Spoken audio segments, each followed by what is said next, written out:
Assalamualaikum warahmatullahi wabarakatuh. Waalaikumsalam warahmatullahi wabarakatuh. Bersama saya Amarjen, Raja Umroh Nasional. Ingat umroh, ingat Amar Group, tak ingat yang lain. Allahu Akbar. Di sini saya akan membahas untuk kurban kepada sahabat Amar Group dimanapun berada, baik yang lagi dalam keadaan sehat ataupun dalam keadaan sakit. Yang dalam keadaan sehat saya doakan sembuh, sehat, dan kembali beraktivitas dengan baik dalam hal apapun mengenai dunia dan akhirat. Yang dalam keadaan hutangnya banyak, saya doakan hutangnya lunas dan bisa ke tanah suci nanti bersama Amar Group Internasional. Yang pastinya hari ini saya masih bersama UTR, Ustadz Tongku Ritonga, dan akan bersama seluruh sahabat grup Amar Group dimanapun berada di hari ini dalam membahas banyak masalah tentang kehidupan dan tentang dunia dan akhirat. Kita sapa dulu beliau, UTR, Ustadz Tongku Ritonga. UTR apa kabar? Alhamdulillah. Sapa dulu UTR ini, sahabat-sahabat Amar Group dimanapun berada. Assalamualaikum warahmatullahi wabarakatuh. Waalaikumsalam warahmatullahi wabarakatuh.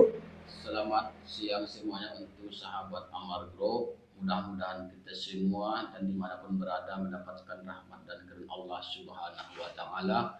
Mudah-mudahan kita mendapatkan jalan kemudahan supaya kita sama-sama masuk ke dalam surga Allah Subhanahu wa Ta'ala. Amin ya rabbal alamin. Ya alhamdulillah, ini masih bersama podcast Amar Group dalam acara Ngopi Darat. Ingat ya, Ngopi Darat, ngobrol pintar dapat syariat. Tanda kutip, ini adalah untuk pembelajaran bagi saya, khususnya untuk sahabat Amar Group umumnya. Mudah-mudahan kita bisa mengambil ikhtiar, kemudian mengambil pelajaran bahwa ilmu itu adalah kita pelajari sampai liang kubur. Dan di hari ini saya akan membahas mengenai kurban dan hukum kurban ya Ustadz ya. Dan ini banyak fenomena-fenomena yang terjadi di lapangan yang kami hadapi juga. Kami sebagai pensiar umroh dan haji banyak mengalami pertanyaan-pertanyaan ini, dan hari ini spesialisnya untuk seluruh sahabat Amar Group boleh nanti bertanya ataupun nanti jangan lupa like, subscribe, dan komen di YouTube Amarjen Group, kemudian di Facebook, kemudian juga di TikTok Amar Group Raja Umroh Nasional. Dan pertanyaannya Ustadz, ini saya juga mau bertanya, ada 3 di hari ini yang mau saya tanyakan. Yang pertama Ustadz, apa saja yang akan didapatkan oleh yang kurban? 1 itu ya. Kemudian bagaimana kalau yang kurban telah meninggal dunia? Dan kemudian yang ketiga mengenai kurban yang cacat nih. Ini banyak fenomena terjadi di lapangan. Dan Ustadz sebagai salah satu ulama, Ustadz yang memang berada di lapangan juga, mungkin banyak pertanyaan-pertanyaan terus-menerus yang memang ditanyakan oleh jamaah-jamaah sendiri Ustadz. Ini jamaah saya Ustadz khususnya banyak bertanya. Bagaimana Ustadz? Alhamdulillah, terima kasih. Ini kita masalah kurban. Memang kebetulan pasnya ini tentang kurban karena tidak lama lagi nak kurban ini. Karena bulan 6 kalau sudah salah tanggal 6 itu lebaran haji. Kalau sudah salah hari Jumat. Jadi masalah kurban ini yang pertama kita awali kurban itu hukumnya apa? Nah, itu dulu. Hukum kurban. Sepakat ulama, mayoritas ulama itu hukum kurban itu adalah sunat muakkad. Arti sunat muakkad itu amalan yang sangat dianjurkan, yang harus dilakukan oleh para orang-orang Islam atau orang-orang yang beriman, khususnya musliman wal muslimat. Jadi harus tahu dulu tentang apa hukum kurban ini.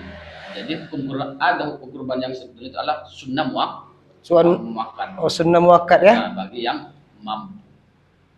Jadi karena kata Rasulullah, wa mangkana lahu sya'ah. Siapa yang ada kemampuan, artinya berkurban. Dia mampu berkurban, ada rezekinya, ada duitnya. Namun walam yadhu, walam yarah, dan dia tidak berkurban. Kata Rasulullah, fala yaqrabanna musallana, maka janganlah ia mendekati tempat sholat kami. Berarti sangat diperintahkan oleh Nabi Muhammad, walaupun perintah secara sunnah. Jadi kalau orang dia ada duit, ada hartanya banyak, cuma tidak mau berkurban, kata Rasulullah, jangan mendekati tempat sholat kami. Fala yaqrabanna musallana, maka jangan dia mendekati tempat-tempat sholat kami. Itu yang pertama tentang masalah hukum kurban, itulah sunnah wakaf. Yang kedua, masalah yang dapatkan untuk orang yang berkurban, yang jelas secara pahala, jelas dapat pahala. Orang yang berbuat baik pasti dapat ganjaran dari Allah Subhanahu wa taala. Yang penting dengan niat. Innama a'malu binniyat. Kalau niat karena Allah, jelas Allah kasih pahalanya. Karena kurban ini sebagai investasi, tabungan untuk kita nanti di akhirat. Cuma harus garansi kurban itu setiap tahun. Kadang ada orang itu kalau ditanya, tidak berkurban tahun ini Pak, udah tahun kemarin. Seharusnya tiap tahun kalau ada rezeki. Nah, tiap tahun menabung terus tiap tahun terus berkurban. Kenapa? Karena kurban yang kita kurbankan, baik itu kambing, domba, unta, sapi, kerbau dan lain-lainnya yang boleh dikurbankan itu akan datang.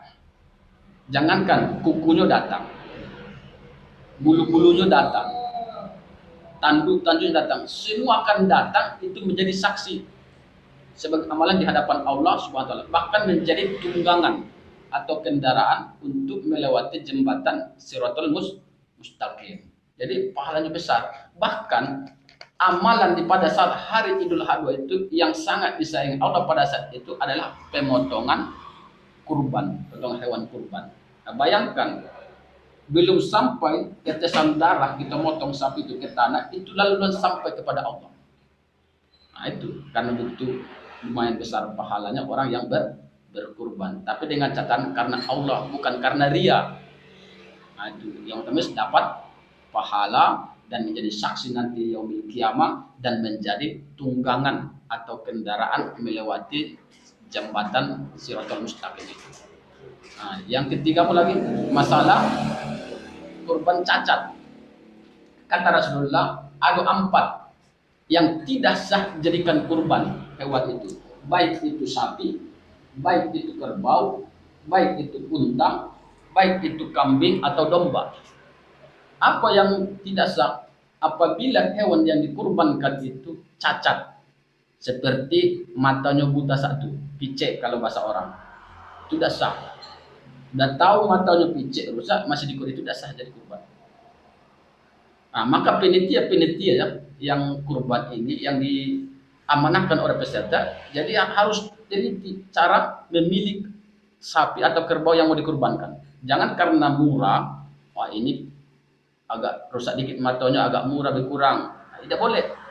Karena penitia itu perwakilan dari peserta. Nah, jadi harus cari yang terbaik. Itu masalah mata buta satu atau rusak satu tidak sah. Yang kedua itu kurus. Sapi itulah kurus. Tidak boleh. Yang ketiga ini apalagi kakinya pincang. Kaki pincang-pincang ini tidak boleh dijadikan kurban. Yang satu lagi yang keempat itu apa? Sakit. Lah tahu sapi itu sakit, kambing itu tidak sakit. Pokoknya sakit, tidak boleh dijadikan sebagai kurban. Ya masa yang sakit dijadikan kurban? Sebenarnya kurban itu kan harus yang terbaik. Cuma ada satu nih amar buruk. Karena banyak orang bertanya, kenapa setiap kurban ya harus yang laki-laki, yang laki-laki sapinya atau kerbau kambingnya? Apakah tidak boleh betina perempuan? Ya boleh-boleh saja. Cuma kenapa dianjurkan yang laki-laki? Karena dagingnya sapi laki-laki dan sapi perempuan lebih bagus sapi laki-laki. Itu satu. Yang selanjutnya apa? Karena kalau dibuat kurban atau akekah sapi betina, akhirnya punah. Dari yang melahirkan lagi beranak. Nah, makanya rata-rata dari dulu orang itu kan yang sapi jantan. Karena sapi jantan kan tidak beranak. Nah, kalau perempuan itu disuntik pun kan bisa beranak. Nah, Iya. makanya itu dianjurkan yang laki-laki sapi jantan dan kambing jantan untuk berkurban. Satu karena dagingnya lebih bagus dari yang sapi betina, dan satu supaya perempuan yang sapi jantan ini betina ini bisa beranak lagi berkembang. Nah, itu. Nah, jadi itu salah satunya harus jangan ada jasuk yang bersih. Kalau kita beramal berkurban adalah harus yang terbaik. Jangan yang tidak terbaik. Palangan beribadah harus yang mana yang paling terbaik. Kasih sapi yang sesuai dengan kemampuan. Apa zaman kini berapa? Mungkin di sekitar itu 2.600.000. Nah, itu. Jadi 2.600.000 harga sapi berapa? 17. Jadi di 2.600.000 itu disitulah nanti biaya operasional. Mau nengok sapi, karena perlu minyak segala macam. Apalagi ongkos sapi yang sini apa segala macam. Itu di situ semua biaya operasional. Nah, makan sisanya biaya operasional itu baru umpama sapi berapa? Umpamanya 17.500.000. Nah, 17.500.000 untuk sapi. Sisanya itu ada umpamanya 500, itu kan operasional. Minyak kita cari sapi ke dusun berapa? Iya kan? Ini segala macam ini kan berapa? Jadi semua itu operasional. Nah, jadi tidak apa-apa. Yang tidak boleh memberikan upah. Nah, ini banyak orang maaf kata yang yang menyembeli, aku minta nanti sesudah disembeli minta kakinya satu, itu tidak boleh. Oh, di situ ya. Karena kata Rasulullah tidak boleh dikasih upah dari sapi itu. Nah, pamannya aku motong sapi Pak Amar, nah, dia mau. Tapi aku minta syarat nanti palanya sama aku atau kakinya, itu tidak boleh. Kalau jadi kapan bisa ngasihnya? Mana cara bisa ngasih upah? Masa orang lain datang jauh-jauh, kita ambil dari duit lain. Itulah operasional tadi. Kalau duit dikasih boleh. Ah ini Pak, amplopnya kasih 200 dolar terserah. Yang penting jangan dari sapinya, dagingnya atau kulitnya. Ini banyak orang asal motong kaki satu, daging sekian kilo, tidak boleh. Maka zaman Nabi suruh sahabat, tidak ada pun dapat apa-apa orang itu upah dari kurban itu. Kalau kau nak ngasih upah, ambil dari yang lain, apa dari dompet, nah kasih. Nah, 1 ekor motong 200.000 umpamanya kan. Nah, ambil dari lain 200. Tidak boleh dari sapi yang dikurbankan itu. Nah, itu kan kata Rasulullah dari hadis-hadis yang sahih. Jadi Ustaz, kemudian tadi dari hukumnya sunat muakkad ya. Jadi Ustaz, kalau tadi ini belum nih, bagaimana kalau yang kurban telah meninggal dunia Ustaz? Ini kan masih tetap nih, contoh misal anak yang mengkorbankan orang tuanya yang telah meninggal, ataupun mungkin ya cucu yang telah mengorbankan untuk neneknya yang telah meninggal. Itu bagaimana dengan pembagian dagingnya Ustaz? Ini kan sebagian ulama, kebanyakan ulama berkata boleh-boleh saja mengorbankan orang yang sudah meninggal. Cuma sebagian ulama mengatakan kan jatah yang besar kan ada. Iya, iya, betul. Namanya angkat 3 kilo. Ya, 3 kilo. Maka jatah yang 3 kilo itu usah diambil, kasih ke orang, bagikan, tidak boleh. Karena kita tidak dapat izin. Itu kan kurban kan sodako, dibagi-bagi. Benar. Nah, jadi jatahnya yang meninggal ini, pamannya neneknya meninggal. Kan jatahnya kan 3 kilo. Ya. 3 kilo jangan diambil. Kasih ke penitia boleh, atau maksudnya penitia yang bagikan kemana-mana. Tapi kalau kita tahu ada sana tetangga aku dulu waktu aku tinggal di situ, ambil itu, bagi ke situ. Nah, kemarin dapat 3 kilo, berapa orang bagi? Ya kalau tidak 3 orang maksimum. Kan cuma 3 kilo, bagilah 3 orang, dapat sekian kan lumayan. Nah, atau bagi 2 orang. Jadi yang membagi itu pun harus gitu. Jangan nanti membagi 3 kilo dibagi 10 orang. Ya berapa dapatnya? 3 orang, ya segini. Oh, segini ya? Iya, untuk tai gigi aja kurang. Allah subhanallah. Anak 5 ya? Nah, ya berapa bagi lagi sebesar ini? Oh. Jadi kalau dibagi yang 3 kilo jadi 3 orang, 3 keluarga, ya. 3 kakak, kan sekilo kan bisa lah sekali makan walaupun anaknya banyak. Iya. Jadi harus pandai-pandai, jangan barang yang dikit tapi pembagiannya banyak. Jadi orang yang menerima kurang dia kurang senang. Jadi kalau bisa kita memberi kepada orang yang menerima itu senang dia, bermanfaatnya. Oh di situ ya? Nah, sama dengan Pak Amar ada apa namanya itu untuk menyantu anak yatim. Jadi Benar. kalau dana itu kalau duit pemain dikit, berarti anak yatimnya harus dikit. Kemarin Pak Amar 500.000 untuk nyantu anak yatim. Nah, jangan ngambil anak yatim 10. Ya 50.000 zaman kini dapat apa Pak? Ya benar Nah, benar. paling tidak 5 orang. 5 orang ya? Nah, 100.000. Bila perlu 3 orang, 150. Ah. Jadi kan jadi berempat, 150.000 beli beras nanti dapat 2 cupak. Beli minyak ini dapat. Jadi bisa membagikan, membelanjakan untuk memanfaatkan apa yang kita beli. Tapi kalau kita kasih 20.000 satu orang, kadang orangnya jauh. Ya. Rumahnya dari Pulau Bayi ke sini, kan jauh dia, yang dapat 20.000. Akhirnya merutuk. Memang dia tidak boleh merujuk, harus bersyukur. Memang betul, namanya manusia. Masa secara logika, kita pamannya ngambil sedekah orang jauh ke Rawamangun cuma dapat 20.000, minyak pulang pergi berapa? Iya betul. Jadi maka itu berpikir memberikan sesuatu kepada orang itu kira-kira orang menerima itu senang, bermanfaatnya, bisa dimanfaatkan yang bagus untuk keluarganya. Nah, jadi itu nanti daging kurban yang orang yang sudah meninggal para ulama itu jangan diambil, sedekahkan. Nah, tidak bisa kita cari orang kasih ke panitia, tolong bagikan ini kemana-mana, terserah kemana atau yang kemana pun kasih kelah. Nah, yang sudah karena nampu dibuat itu kata ulama itu kan nak minta izinnya nak makan itu kepada siapa? Apa amal mengajarkan orang tua almarhum, almarhumah. Kalau kita sudah niatkan ini untuk almarhumah, berarti kan punya almarhumah, bukan punya apa Amar lagi. Berarti kalau Amar ngambil kan harus izin dulu kepada yang punya. Nah, kalau kita tidak izin kepada yang punya, yang bersangkutan sesuatu hal itu atau barang apapun, kita tidak izin kepada yang berhak, yang berpunya itu, maka kita ambil dia berarti kan berdosa. Nah, jadi kita bagikan ke orang lain, ada tetangga yang berjamaah. Nah, setelah lagi ini kurban, ini kan kurban sunnah. Jadi pembagiannya semua dapat tanpa terkecuali, baik non muslim dapat korban sunnah. Ada yang najar, pokoknya Pak Amar bernajar motong sapi seekor, itu seorang Islam yang dapat. Kalau yang wajib yang najar. Tapi kalau kurban sunnah besok lebaran haji, walaupun ada tetangga kita makan non muslim, kasih. Mana tahu kita kasih ini kurban ini daging yang sekilo, dia dapat hidayah dalam hatinya. Islam itu dia bagus Islam itu. Kenapa? Aku ini kan bukan Islam dalam hatinya, tapi kok dikasih berbagi kurban. Jadi situ terbit dalam hatinya, lalu dapat bisa-bisa dia itu masuk Islam. Itulah dampaknya nanti. Makanya walaupun di Kristen kasih, makanya kata ibu-ibu tadi, kami di sini kami bagi Pak, ada berapa kakak di sini. Tidak apa-apa, asal kurban sunnah bagi terus. Dapat sekilo itu dapat adil.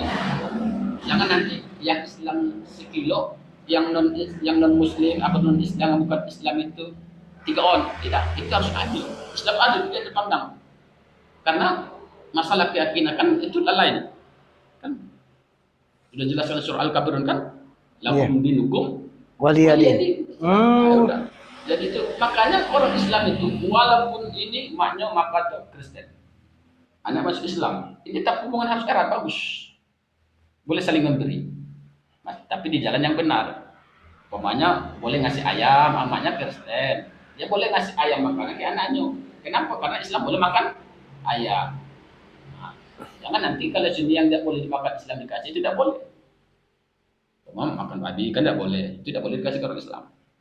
Tapi terus silaturahmi tidak boleh putus. Walaupun orang tua dengan anak beda keyakinan, harus tetap akur, keakraban, selalu tetap jalan. Masalah keyakinan itu nurani masing-masing. Oh, itu ya, sahabat Amar Group dimanapun berada, ini tadi masih mengenai apa saja yang akan didapatkan oleh yang kurban, kemudian hukum-hukum kurban tadi ya jelas ya. Di sini sunat muakkad. Kemudian bagaimana kalau kurban yang telah meninggal dunia tadi? Nah, kalau ini tapi saya masih bingung nih, sebagian pengurus ataupun memang yang telah diserah